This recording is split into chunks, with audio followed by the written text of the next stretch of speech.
se passe pas bien pour Dwight Howard malgré le fait qu'il reste quand même un joueur qui peut toujours performer lorsqu'il est dans des bonnes dispositions. On rappelle que pour les 6 premiers matchs de la saison, Dwight Howard qui tournait à 15,6 points et 16,1 rebonds et 1,8 contre. Hein. C'était lui le meilleur rebondeur de la ligue en tout sur les 6 premiers matchs et depuis les quelques derniers matchs qu'il a joué avec les Hornets, Dwight Howard qui tourne à 12 points, 9 rebonds par match pour l'instant.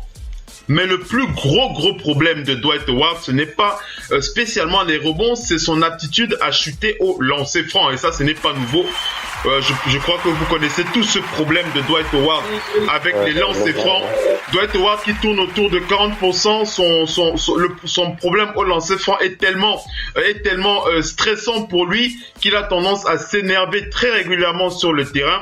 Et les coachs adverses ont compris ça très facilement puisqu'ils exploitent cette faiblesse avec le hack à Howard. Hein. Vous savez ce que c'est le hack à Howard lorsqu'il s'agit de faire des fautes systématiques sur lui pour l'envoyer sur la ligne de lance-franc. Et lorsqu'il va sur la ligne de lance-franc, on va juste décrire cette action cette situation pour dire qu'il y a une goutte de sueur qui coule sur son front parce qu'il sait qu'il ne va pas les mettre et ça le met en colère.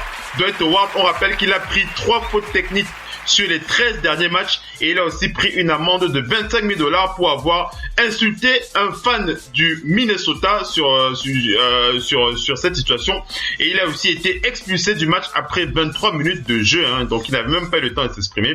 On rappelle aussi qu'il a aussi une grosse faiblesse au jeu au poste, hein. Dwight Howard, ce n'est pas Hakeem Olajuwon, hein. C'est Dwight Howard au poste, donc sans vouloir, c'est pas Dwight Howard.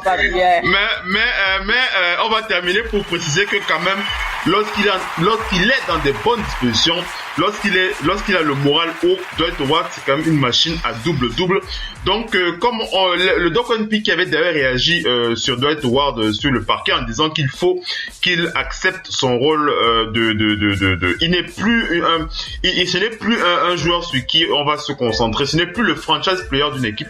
Il faut qu'il accepte de jouer les seconds rôles. Le Doc Onpi tu vas un peu te répéter ce soir, mais comment est-ce que tu réagis par rapport à ce dossier Dwight Howard? Dwight Howard qui reprend ses mauvaises habitudes, hein, le Doc Onpi. Ouais, bon, on va essayer de mettre ça dans une mauvaise passe. Beaucoup de joueurs peuvent en avoir dans la saison. J'espère pour lui. Je peux espérer pour lui. Et maintenant, à la suite, qu'il se ressaisisse, quoi, parce que Kemba fait le boulot, Kaminsky fait ce qu'il peut. Nicolas Batum est de retour pour faire du bien. Donc, même Malik Monk, il se débrouille bien.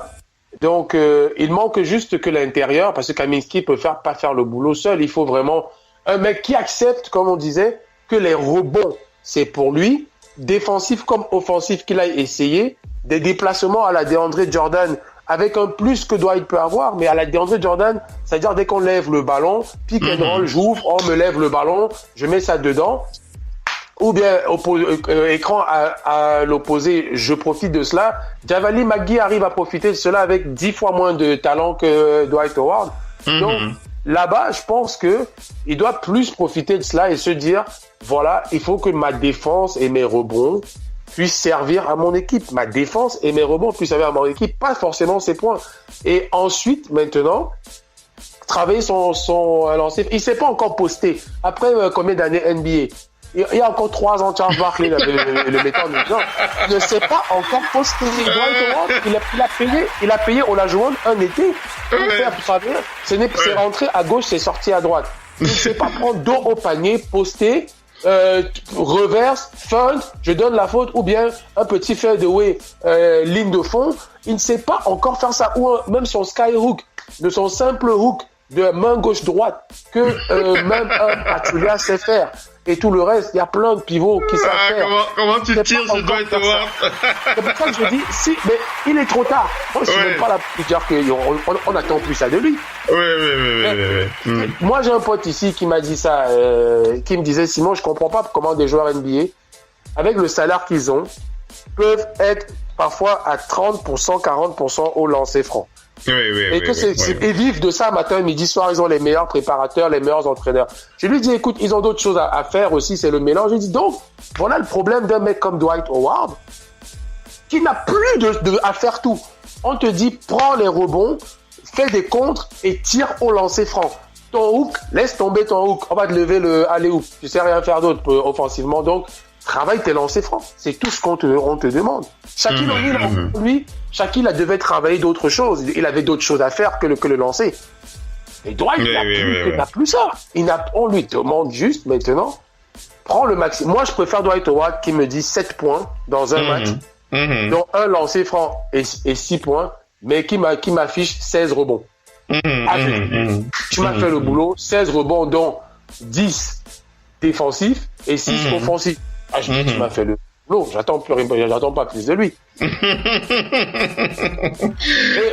puis par contre, j'ai regardé le match contre les Cavs. Je les ai pas vu jouer hier, heureusement, contre Boston ou je sais plus contre qui.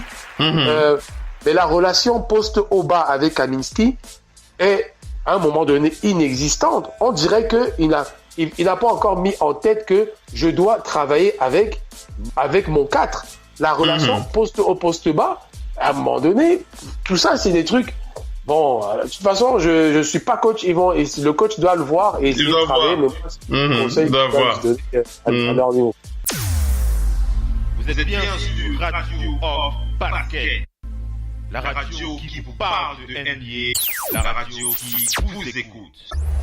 Basketball, c'est mieux à la radio.